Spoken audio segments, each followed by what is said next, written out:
এটাকে ম্যাচ নয়, এটাকে মারদাঙ্গা অ্যাকশন মুভিও বলতে পারেন। টানা 5 ম্যাচ হারের পর জয়ের লক্ষ্যে সানরাইজার্স হায়দ্রাবাদ মাঠে নামে পাঞ্জাব কিংসের বিপক্ষে। টসে জিতে পাঞ্জাব নেয় ব্যাটিং এর সিদ্ধান্ত, আর প্রথমে ব্যাট করতে নেমে প্রিয়াংশ আরিয়া এবং প্রাপসিমরান সিং পাঞ্জাবকে এনে দেন দুর্দান্ত শুরু। 3 ওভারে দলীয় 50 পূরণ করে পাঞ্জাব। এই দুইয়ের পার্টনারশিপ ভাঙেন হর্ষাল প্যাটেল, ফেরান 13 বল থেকে 36 রান করা প্রিয়াংশ আরিয়াকে। এর কিছুক্ষণ পর নতুন ডেবুটেন্ট ঈশান মালিঙ্গা তুলে নেন 23 বল থেকে 42 রান করা প্রাপসিমরান সিং এর উইকেট। শ্রেয়াস আইয়ার নেহাল ওয়াদেরাকে সাথে নিয়ে পার্টনারশিপ গড়ে তোলেন। নেহাল ওয়াদেরা একটু স্লো ব্যাট করলেও শ্রেয়াস আইয়ার চালান তাণ্ডব। 200-র উপর স্ট্রাইক রেটে ব্যাট চালাতে থাকেন অধিনায়ক আইয়ার, তুলে নেন 50। নেহাল ওয়াদেরা আউট হন 22 বল থেকে 27 রান করে। শাশাঙ্ক সিং, গ্লেন ম্যাক্সওয়েল ছিলেন ব্যর্থ।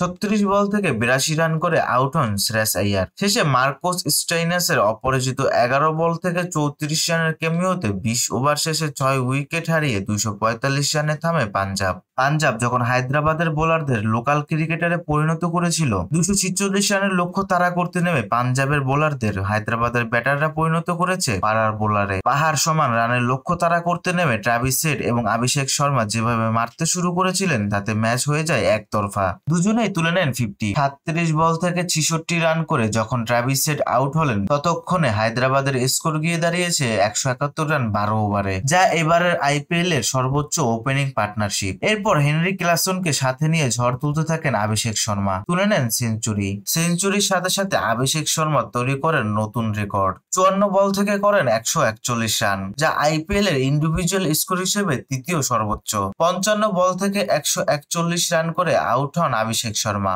আর অভিষেক শর্মার এই বিধ্বংসী ইনিংসের কারণে 246 রানের লক্ষ্য হয়ে যায় পানির মতো সহজ। এরপর হেনরি ক্লাসনের অপরাজিত 14 বল থেকে 21 রান এবং ঈশান কিষানের অপরাজিত 6 বল থেকে 9 রানে 18 ওভার 3 বলে 246 রানের লক্ষ্য সহজেই তাড়া করে ফেলে হায়দ্রাবাদ। আর এটি আইপিএল এর দ্বিতীয় সর্বোচ্চ রান তাড়া করে জয়ের রেকর্ড। আর এই জয় পয়েন্ট টেবিলের 8 নম্বরে উঠে আসলো হায়দ্রাবাদ, আর পাঞ্জাবের অবস্থান টেবিলের 6 নম্বরে।